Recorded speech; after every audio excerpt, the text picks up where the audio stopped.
Jacksonville is a city of bridges, so it's very intentional that our college's Title III grant program is named Bridges. A bridge is inherently a symbol of union, and although our name alludes to our area's landscape, it also symbolizes purposeful unions among our departments here at FSCJ. Under the Bridges Grant Program, we are bringing together faculty and staff to work on integrated student success efforts. Although there are many bridges of collaboration we are developing through our grant program, today I wanted to share with you the latest developments in one of the transformative efforts we've been working on.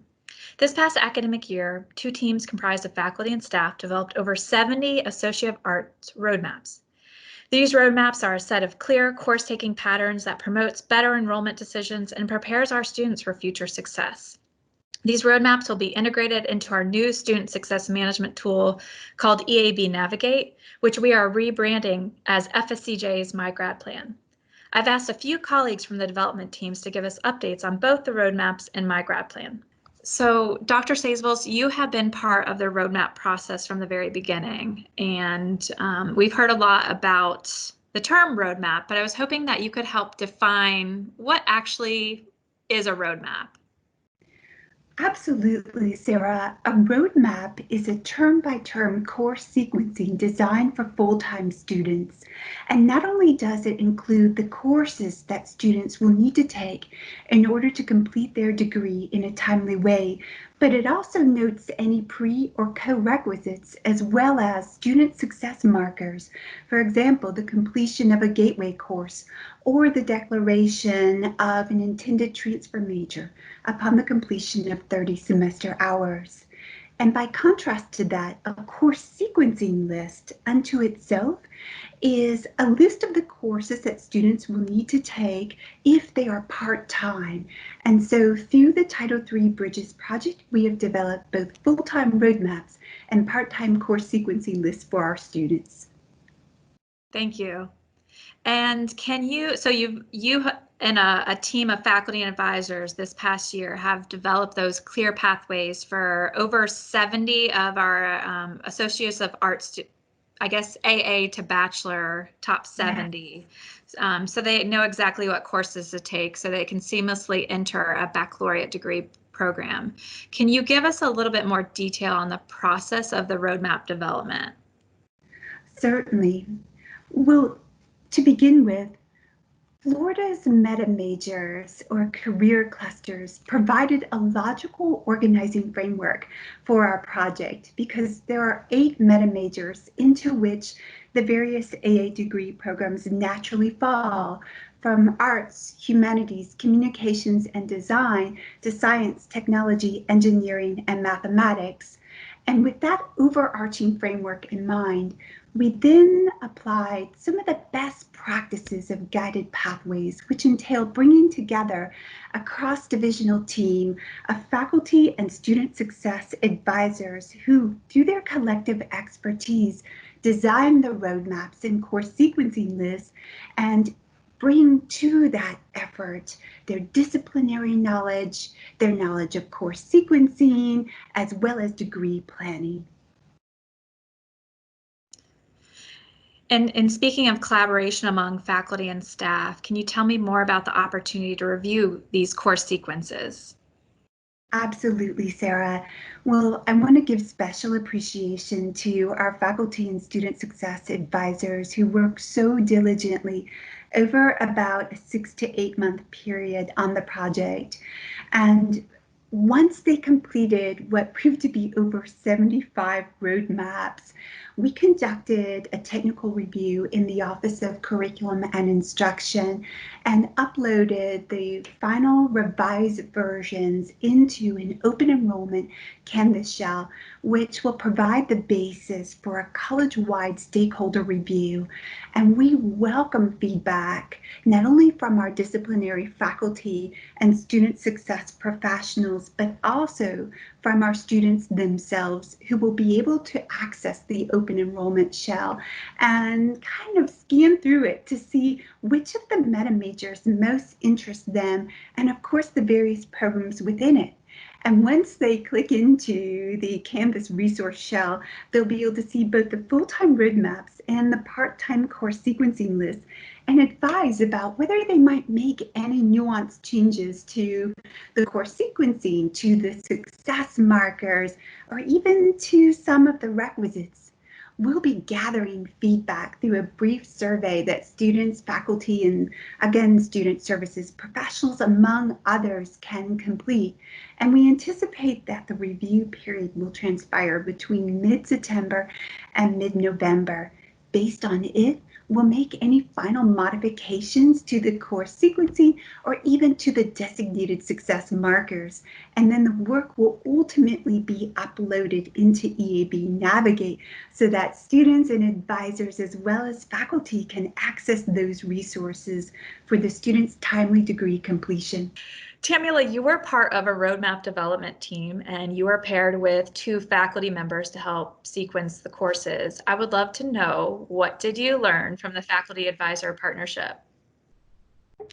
The partnership was amazing. One of the things that I learned was you get what you model. And for me, it was the big why. We had an opportunity to see why faculty would recommend one course before another. And faculty got an opportunity to see that advisors are advising students on the best course to take within their program to match what the faculty is recommending. A great example of that is GEB 1011, which is Intro to Business. So it's a great opportunity for our business students to see what the business program looks like. And faculty was able to understand that that was a good course to put in place to give them that foundation before they actually dig deeper into the program. Okay, I love it. Did you, this doesn't have to be recorded or not, but did you know the 2 faculty members beforehand? I did not. Okay. And then, I mean, complete new personalities added to the mix, right? So what do you think they learned from you? I think they learned from advising from my standpoint that we don't just give students courses. I think from the faculty standpoint, oftentimes they believe that we hand out a group of courses and it's a collaboration. And they had a better understanding that we also uncover barriers with students. Like we look at their past high school scores before we place them in a course, and we look at the overall student. So we are holistically advising, not just you are a business student, so you take 1, 2, and 3. We talk about that work-life balance. And I think that was an aha moment for the faculty to understand that. So math requirements are known to be a significant barrier to student progression in college. And we know there's research out there, and it's shown that when colleges implement math pathways, that's when a student takes introductory college level math courses that are well matched with his or her major or field. That increases the rate at which students earn college level math credits. It improves student retention and it increases other long-term outcomes. And Amanda, I would love to know what your experience was like, particularly as a math faculty member and a key roadmap developer for the college. This past year, you helped the college design some of the top 70 Associate of Arts to Bachelor roadmaps with other faculty members and advisors. Can you talk a little bit about what you learned from the experience? Absolutely. And honestly, this is what is so exciting about the development of these roadmaps. If students come to us knowing what they want to major in, they'll be able to see when a transfer prerequisite satisfies one of their AA categories, or when they might have some flexibility to take something that they're more interested in. Just going into a little bit more detail about what I learned. I learned it can be kind of challenging to develop a plan that is balanced. Balanced in the sense of not overloading a student with too much coursework in a particular semester, but also keeping in mind that we want them to progress throughout the degree in a timely manner. I guess I also learned that many of the transfer majors, especially with STEM, Majors have kind of a chain of dependent prerequisites that end up filling up all of the available AA electives. So for those students, it's really essential that they know what courses are required for those degrees. I can just kind of keep talking. Yeah, take a pause after each talking point. That would be great for editing, I think. Okay. You're doing great. Thank you. Okay, I had a conversation with my team member, Dr. Shauna Quorum, and I really was agreeing with something that she was talking about related to course sequencing. It can be so critical for some majors to progress smoothly and not end up with excess credit hours. Some students just don't know how to plan. Some incoming students are not aware of how to plan for proper course sequencing. And then they're also afraid to ask for help. These roadmaps will give them a jumping off point that they wouldn't otherwise have. From a faculty standpoint, how will the system benefit your students? Well, the system is going to be such a huge change for students because it's going to be so much easier than PeopleSoft. And we're going to also take advantage of the scheduling ability so that we can wisely schedule our classes so that students don't have to trek across town and run late for classes. Students will be able to take the classes in more of the correct sequence. They'll be able to map out their degree at the beginning even better than they can now. And you can do it in a Word document now, but even then that's not very perfect, and it doesn't tell you what semester's classes are offered and what campuses they primarily are offered on.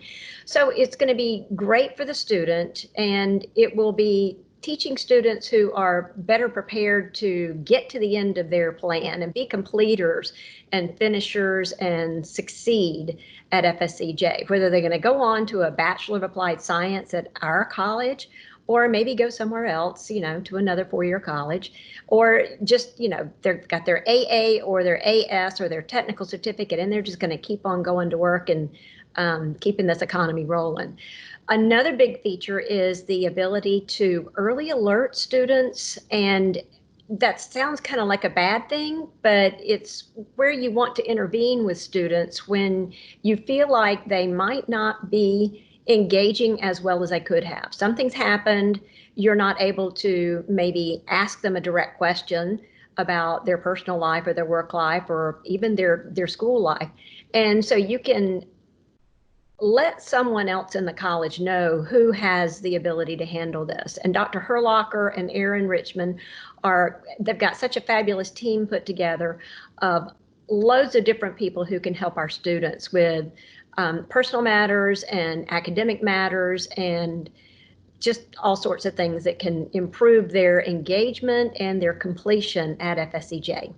Yep, and you speak to the coordinated care that it's going to promote and the holistic student support. So not only the academics, but addressing the non-academic barriers. Yes.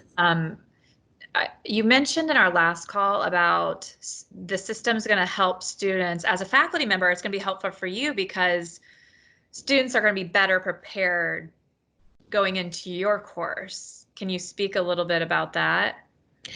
Well, if they know what the destination is, and they know where this class fits in that pathway, then I expect them to know where they're going. And sometimes students sign up because somebody said, well, I think I need to take this class, or it's on the list of classes I need to take, but it may not be the best order that they should take them in because our roadmap and the way our curriculum is, it's not real specific, but this will be able to give them better guidance about the sequencing that they should use. And don't take these two classes together, but it's okay to take this one first and this one second, even though the prereq is the same for both of them. You really should start with this one first and then the second one. That can help students get further along, and it gives them more confidence they are going to be able to succeed. And knowing that we know, well, they know that we know where they are in their progress. And I think it's just going to give a lot more confidence to students overall to know that they're going to be in a good plan, and moving forward is, a progression that is going to constantly be increasing towards their final destination, which is graduation, we hope. Dr. Richmond, how are these AA to bachelor roadmaps going to help students? So I'd say the biggest benefit to a roadmap is that it shows the student from the outset what their degree can look like. And that's a huge metacognitive tool for students to be able to see completion from the time that they start, so that they're not on an expedition wondering what courses they should take. And so it really helps them envision themselves in the classes down the road and finishing their degree, which is just, that's a huge benefit to students. We know that it improves their retention. In fact, here at FSCJ, with the degree plans we've created for students, we've seen double-digit increases in retention for those students who have a degree plan or a plan mapped out for them. So just, it really helps the student envision, and then psychologically helps them persist. And how are these roadmaps going to support meaningful conversations between advisors and students? So if you think about these roadmaps as tools that we are building for advisors and students, it enables the advisor to move away from administrative tasks while they're sitting in front of a student. And so they'll be able to, instead of spending time literally filling out a form, the forms will be pre-built based on what we know works for a particular meta major path. And they'll be able to focus instead on what the student's work-life balance is, what the student's goals are, what their career aspirations are, et cetera, rather than the administrative work of building a degree plan. So it really frees the advisor's time up in the session to focus on the individual student sitting in front of them. Mm-hmm. So Jennifer, in your opinion, what is myGradPlan's greatest benefit for the advisor-student relationship and interaction? So for me, I started as an advisor back when we began the Make a Plan initiative. And this has really brought us so far from that initial point of wanting to get students academic plans so they can be successful. And advising has done a really great job making sure that we're getting those plans for students, especially over the last couple of years. And it's really very much a manual process right now. And so what EAB is going to allow us to do and navigate is it's going to allow us to have a student ready when they sit down for that plan, so that we're not spending so much time explaining what the course requirements are, what a general education requirement is. Let's go through and look at all the different humanities options. Students will already have that information coming in the door because they're going to get it right on their phones. They're going to get it when they log in to navigate, because they're going to be able to see that under the My Plan option. And so we've spent a lot of energy over the last couple of years trying to streamline that process, trying to get information out to students so that when they do come and sit down with an advisor, we're not spending so much time doing those kind of pen to paper administrative duties. And we're really getting to what advisors do best, which is advising, right? We're really talking about the important things. Why did you choose this career? Let's talk about how we can help you be prepared, depending on your situation. Let's talk about what to really expect, and so that you're ready when you step foot in that classroom first day. And so I think that's going to be a huge benefit to students, and it's really going to allow advisors to do what they love, which is to talk with students and to advise them and to help them be ready for that first day. So last summer, you were part of a large team that I convened with the Bridges grant program to procure a student-centric degree planning software. Our large team comprised of members from the FSCJ family. So we had administrators, faculty, and staff from all the different divisions: student services, academic affairs, workforce, and institutional advancement. And we were looking for a tool that would encourage student self-maintenance while navigating our student life cycle. We took a few months to thoroughly vet some of those technologies, and we ended up selecting a technology called EAB Navigate. And I hope that if everyone has been monitoring their emails, they have seen the introduction of this technology, and we are customizing and rebranding it to say myGradPlan. And myGradPlan is aligning with the myFSCJ student portal. So Dr. Herlocker, can you tell us more about myGradPlan's features? I think some members of our community might ask, what makes it different than any other tool we currently have? Sure. So myGradPlan in its simplest form is a student success case management system that provides students with a very clear roadmap and pathway to their academic goal. And then it connects them with the resources and people that will help them get there. It's just as simple as that. Now, to make that happen, you mentioned a lot of features. So on the student-facing side of it, it provides things like guided onboarding. So students will have a much easier time coming to us. Once they get through the admissions process, we can take them through a very careful pathway in which they'll do some career exploration. We'll make sure they're in the right major. We'll make sure that they do their orientation. We'll get all that stuff right up front, and that will save a lot of backtracking and undoing once they're already in their programs. It also provides to students milestone guidance, so they know when there are important hoops that they should be hitting along the way, and it'll give them nudges to let them know what they should be doing. It gives them customized reminders. That's the nudges I was talking about. And it gives them, I talked about a very defined degree pathway. So students no longer will be confronted with a giant catalog of, 500 or so courses from which they have to choose. Instead, the courses will be sequenced for them. And it will tell them what they should be taking in their first semester, their second semester, and so forth, based on whether they're full-time or part-time, what days of the week they can attend classes, their learning preferences for in-person, hybrid, or distance learning, and so forth. It makes registration easier for them in that sense. The courses that they will be presented with for registration will be immediately aligned with their expected progression according to those degree pathways that are defined. And then on the staff side, it provides a 360-degree view of the student. So on one screen, you can see the student's major, their GPA, how far they have come, what problem areas they may be having, even things like their areas of interest, co-curricular and co-curricular terms or student organizations. That's much easier for someone to access. I think that's what makes it different. You asked what makes it unique. For the students, what makes it unique is that the information is very clear, very defined, much easier to find and follow the path that they are supposed to take. From the staff side, it makes it much easier for us to approach the holistic student and figure out from all perspectives how we can best serve them. Yep, I think you've hit the nail on the head. It's providing a coordinated care network on this new software, and it's providing we're moving towards that holistic student support. Absolutely.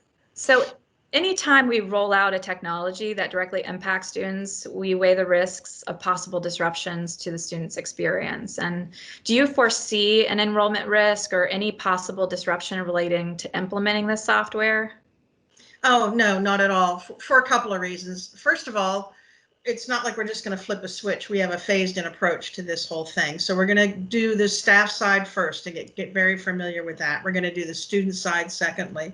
And we'll probably run parallel systems for a while to get folks used to it. We're not just going to wake up one day and every student has to start using myGradPlan. We will start with a pilot. We'll make sure it's been thoroughly tested. We'll use student focus groups to help guide us in making good decisions about the implementation and about the interface, and then we'll introduce it to the students through means that they will relate to. So we'll partner with student organizations, for example, to help us introduce it to students, and we'll implement it in that way. I think if anything, it's going to make it easier for students. Certainly the guided onboarding process is going to just pick up right where our CRM, our customer resource management software ends, and it's going to just continue to guide the student along the way. I think we'll see less attrition in our admissions, registration, matriculation pipeline. And I really thank you for your leadership in integrating this technology, because it does require substantial planning and coordination. And that's actually, we're taking a full year, a year and a half to really think through the processes and workflows. So I agree. I don't think there's going to be any disruption with implementing this. Now, I think the thing we'll have to struggle with is that when students see it, they're going to want it sooner rather than later. We might have to end up having to hold right. a little bit. Same with staff. I mean, once they see it, I've implemented systems like this previously, and it's not an unusual pattern that once they see it, they want it to happen real quick. And we want to make sure we do it right. So we're going to take our time and make certain that we try to dot all the I's, cross all the T's. Right. So Dr. Turner, you have been instrumental in the myGradPlan leadership team. So I first want to say thank you for the work you have been put in planning and developing our student success management system. You are helping lead a cross-functional team through some catalytic conversations about the way we do things here at FSCJ, because this comprehensive technology really brings together administrators, faculty, advisors, and other staff to support our students from enrollment to graduation. That being said, can you tell us more about myGradPlan's degree planning component, and does it complement and supplement information from PeopleSoft's campus solutions? Absolutely, Sarah. First, thank you for the very kind and even encouraging comments. Obviously, the launch of myGradPlan is very exciting, both for our staff, our faculty, but even more so for our students. So in Campus Solutions, we have AARs, or Academic Advising Reports. These are really keeping track of which courses the student has completed in which areas of their degree plan. The AAR is in no way providing a recommended order or sequence, nor does it make recommendations in areas where there are options around which courses the student can take to fulfill that particular requirement. Okay. For example, the AAR is not concerned with specific electives an AA student has completed, only how many the student has completed and how many remain outstanding. That is where the degree planning component of myGradPlan comes in. First, the degree planning module in myGradPlan provides a course-by-course recommendation for the student. So regardless of full-time or part-time, registering for one class in the term or registering for 4 or more classes in the term, the recommended offerings are sequenced in myGradPlan so the student always knows the next class they should take in their degree plan.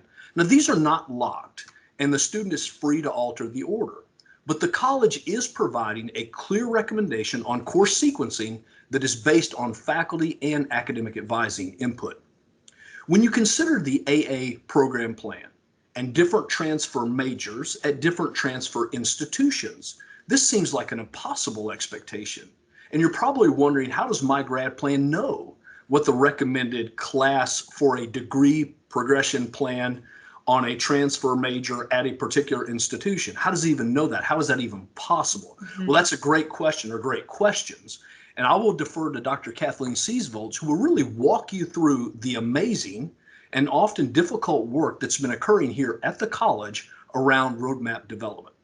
I'll suffice it to say that we are extremely excited about the degree planning component in myGradPlan and how it can help our students stay on track. So another connection with degree planning component of the EAB system, or myGradPlan, is the registration and course selection functionality. Can you speak to that component and the course selection and registration that we are working to integrate within myGradPlan? Absolutely, Sharon. Thank you for the question. The course selection and registration functionality within myGradPlan is the last component we will launch, but it's also one of the most exciting components. First, students can indicate within myGradPlan times they cannot take courses, as well as campus preferences. That helps filter the offerings. From there, myGradPlan provides a blank weekly schedule. This looks similar to an Outlook calendar schedule if you bring it up in a weekly mode. And the student simply drops a class onto that schedule and it populates those offerings, so that they can actually see their schedule develop as they add classes to their schedule. They simply drag the class, drop it on the schedule, and it populates at the appropriate times. As they build their schedule, if they see something they do not like, they simply grab that class and take it back off the schedule. So if the student selects an ENC 1101 that meets Mondays and Wednesdays from 1 to 3 p.m., they'll see that populate that way on their weekly calendar.